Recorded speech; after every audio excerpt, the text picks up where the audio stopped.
everyone, Ashley here and welcome back to my channel, or welcome to my channel. If you're new here, I make videos about hypnotherapy, life coaching, and self-development. And today we are going to be talking about how to cure and heal your nightmares in 4 steps. Having nightmares every once in a while can be normal, but when you have them every single night, it can get really exhausting because you might go months without even getting a full night's sleep. A lot of the times people who have post-traumatic stress disorder or they go through a trauma will have reoccurring nightmares after the traumatic event has happened. So we want to be able to prevent the nightmares from happening. So we'll get to that in the 4th step, so stay tuned for that. But on the first 3 steps, I'm going to tell you how you can come out of the nightmare and start to feel less anxious about the nightmare itself. When you have a nightmare, you can wake up, you can look around the room and have sort of like a sleep paralysis, and it can be really scary and you don't really want to get out of bed just because you're so frightened that you can't even move your body. However, this is exactly opposite of what you need to be doing. So you need to actually come into the reality again and come into this moment. When we wake up, we are still in an altered state of consciousness, so you can kind of still be feeling fuzzy and in that dream even though you're actually awake. In order to get yourself into the moment, you want to go ahead and put your feet off the side of your bed and ground your toes into the floor. You can even curl your toes into the ground, feel your heels just pushing into the ground and feeling the earth holding you. It can be really helpful to ground you back into this moment. Tip number 2 is using crystals. So there are a numerous amount of crystals that can help you with your nightmares. You can use your crystals in 2 different ways. You can use them when you wake up in the morning from your nightmare and having it to hold to ground you back into the moment. Maybe you need something to rub your hands that's a little bit prickly. You can therefore get a crystal that is a little bit sharp, or you can also use crystals under your pillow. There is a huge list of crystals that can help you, so I'm not going to go through all of them, but I do have a few here for you that I like to use. So I like to use amethyst. Amethyst is a really powerful crystal. It is used for a lot of things. It's a very popular crystal. So it's used for the crown and the 3rd eye chakra. It's often used for protection. This stone is a very high vibrational stone. Its energy relates to the energy that is in dreams. So it can be a really good crystal for you to hold, keep under your pillow, or you can actually just leave it on your nightstand when you go to sleep. Another one of my favorites, and not just because it's my favorite color, is the pink calcite. This stone is for the heart and the crown chakra. It is a nice calming pink color, so it offers a lot of tranquility and calmness to any situation. It's also really helpful for trauma, so if you are having nightmares related to PTSD, this is a stone for you.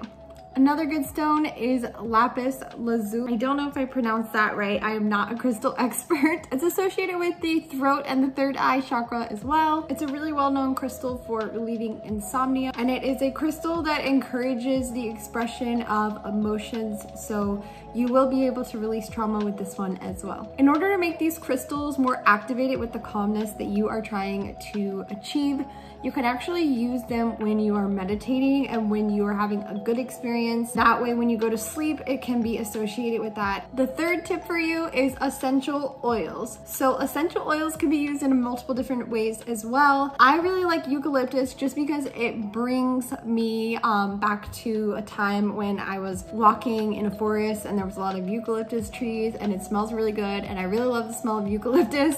So this is my favorite essential oil. It is not really known to be helping sleep. That's typically like lavender, sandalwood, and bergamot. It's up to you, whatever essential oil works for you. You could also use this in the way that you associate it with a good time as well, and that can also bring you calmness and peace when you are trying to sleep. When I'm feeling anxious before going to sleep, or I have something really big to do the next day, I actually like to put a little dot of the essential oil on my wrist here, rub my wrists together, rub them on my pillow, and it smells so good and you're just like surrounded by the scent. You can also use a diffuser if you would like to use that. I know those are really popular and that will help to get the scent in your room as well. But I think that the best way is really rubbing it on your wrist. That can help you in any situation really. You can use this during the day when you are in a big event, or maybe you have to speak in front of a lot of people and you're nervous about it. Essential oils are perfect for that. Okay, so the fourth tip is the most important tip, and this is going to be reframing your dreams. Now, you might not be able to do this on your own, so this is when having a hypnotherapist comes in really well. As you know, all of our dreams are when we are in a subconscious state of mind. Our conscious mind is asleep, but the subconscious is always awake. So that's how you are dreaming, because your subconscious is awake and it's moving and making all these pictures for you to have dreams and nightmares. Any nightmare can be reframed into a more positive situation that ends in a happy ending. This can be super fairy tale-like. It can be so stupid when you actually read it, but when you are using it to your subconscious mind, it makes it a lot easier on us. So the subconscious mind is kind of just like very childlike. You always want to kind of go back to that and make things really simple for the subconscious mind to really understand. If you are having the same type of nightmare every night, you can write it down and you can go ahead and pick apart the emotions that are standing out for you in the dream, and that is really what is most significant, not the actual events that are happening. The emotion that you have with that, we have to change that emotion into what would you rather feel. You can do this exercise by yourself, but it's really helpful to have a hypnotherapist to do it. It will be much quicker for you, trust me. And you basically want to go into hypnosis or get yourself into a relaxed state, and you want to replay the dream, and you want to put in the new elements and the new feelings and the new things that happen that create those new good feelings. You want to integrate those towards the end of your dream, or if you're just changing stuff up in the middle of the dream, you can do that as well, and it will work totally fine. So that is it for my tips for curing and healing your nightmares. If you want to book a session with me to be your hypnotherapist to help you with curing these nightmares, you can go to the link in my bio to my website, and I will be so happy to help you, but that's not why I made this video. I made it to give you some free tips. So I really hope that you enjoyed it, and I hope you're having a super wonderful day, and I will talk to you soon.